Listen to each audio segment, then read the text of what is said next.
Now, set pieces are quite good on Football Manager 2023, but if you focus only on corner routines, you may be missing out on a lot of goals you could be scoring from free kicks and throw-ins. But in this video, I'm going to walk you through how to set up the indirect wide free kick. It's similar to when you're creating a tactic. Now, I do this ever so often on Football Manager, but I've not actually done it in this save before. So this is the perfect example to actually go about showing you how to do this. So you see that this is the direct free kicks. If you go on to click set piece and then go down to free kicks, this is direct free kicks.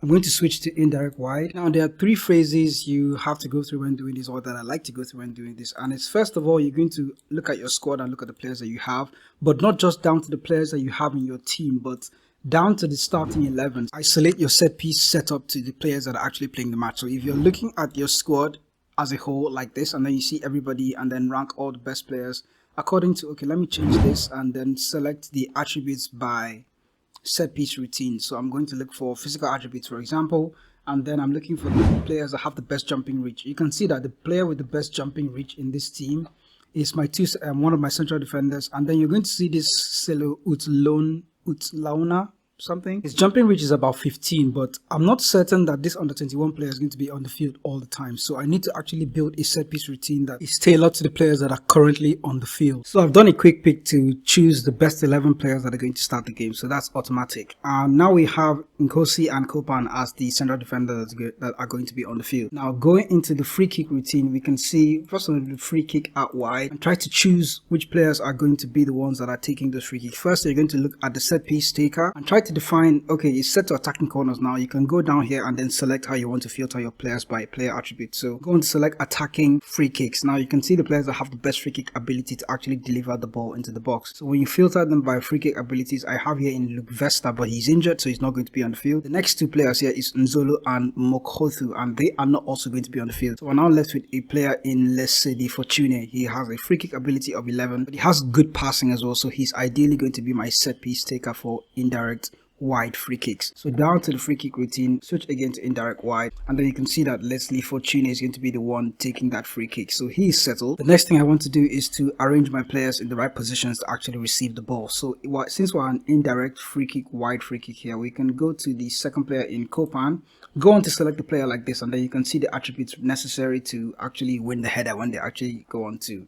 attack the ball from wide free kicks. So I'm going to drag this defender into position out wide. So this is where I want the land. I'm going to call this the landing zone. Have this player standing in that zone, and then the second tallest player. I don't like to keep the second tallest player near the first player that is going to head the ball. I like to just create some level of confusion for the opposition and then drag this other player to the far post and then look at his player attributes. Jumping reach, bravery is quite good as well, so I'm going to have him play in this second post here. Having players on two different zones or two different landing zones is very helpful if you're going to play a mixed free kick, but it also helps you pick and choose where you want your free kick to land. It gives you options for your set piece taker to decide. Even in the middle of the match, you can choose to change your decision that you selected at first. So in case I selected the player to cross the ball to the far post, I do have another player here, and then I can go into the set piece routine during the match and ask the set piece taker to actually cross the ball to the near post, knowing that I have somebody else in that region. You have to approach set piece routines, particularly indirect wide free kicks, in this kind of adaptable manner, because no two games on Football Manager are the same, and even no two phases of play during Football Manager are the same. With my two main headers of the ball selected, I can go on to fill in the other players in the squad into the tactics. So I'm going to start with my fullbacks. I like to keep them back, but my fullback here is 5'10" and it has good acceleration. Teamwork is quite good as well, defending, tackling. So I'm going to actually want this player to stand and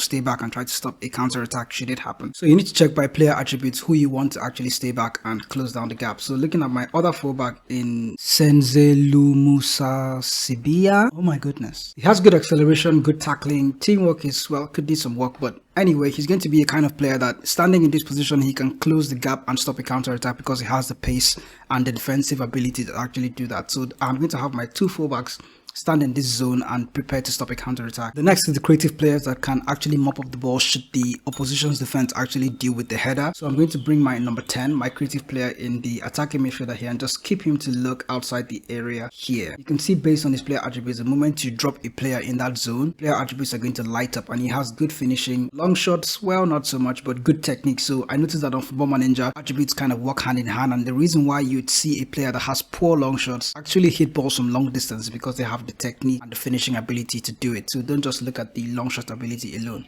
So I'm going to have my number 10 stay in the look outside the area role. that position, something like that. Now I'm going to look at my striker. He is selected to get forward, but you can see his jumping reach is not very good, and then his strength as well not very good, but his finishing is there, so that's a good thing to have. So I'm going to have to move my striker somewhere else that he could be more effective, because he's not winning any balls in the air in this position. So I'm going to pull my striker away and then ask him to attack the ball from deep. Looking at the player attributes, jumping reach, strength, not so much. But finishing at this position, he could actually help because he's running into the box rather than just standing there and trying to win the header. Alternatively, I could ask him to stay closer to the goal, and then, okay, I just noticed that you can't actually tackle the goalkeeper, which is what I wanted to do. So I'm going to pull him back to attack the edge of the area and just leave him there. Now I have 3 more rows to tackle, and then I have my attacking midfielder on the right hand side. He's a very, very good dribbler, Patrick Mashele. So I'm going to find a place to actually include him, and then looking outside the area, I already have one player doing that, and then I'm going to include Mashele to actually stay back if needed. Now he's not going to be all the way back to try and stop counter attacks, but he's going to be in the zone right behind the player that is lurking outside the area. So in case the player that is lurking outside the area actually receives the ball, they can recycle it to him, and then the play continues from there. I have 2 players in this zone, the defensive midfielder and the attacking midfielder on the right hand side. Now you notice that I don't have anybody in the box. That's because my 2 players here, my defensive midfielder and then my attacking midfielder on the right, they're not even tall enough. So having them inside the box is just, it's not doing us any favors really. And I noticed that most of the balls that just come into the box don't really get attacked anyway. So I'm going to have to leave this there and then allow the AI to some degree, if they actually choose to win the header. We have a lot of players actually recycle possession and continue to play. Now the last thing you want to do is actually look at where the corner take or the free kick taker is delivering the balls into. So I have listed Fortuna in here, and he has been selected to deliver the ball to the far post. Remember that I also included a player here on the near post in Princeton Corsi. In case my 6'6" central defender doesn't win the header, I can actually go on to make a switch during the match and then ask the corner taker to deliver the ball into the near post instead of the far post. This is the way you can set up set piece routines that are adaptable, and then you can go on to change them in game should you decide to do that. That's how you can set up an indirect wide free kick very easily on Football Manager 2023. If you found this video useful, do leave a like on it. I'm going to come back with more Football Manager tactic videos like this, or you can go over the channel and check for more Football Manager 2023 videos on how to score more goals on Football Manager, or basically the 5 things I wish I knew a lot sooner on Football Manager before I started playing. I'll see you in the next video.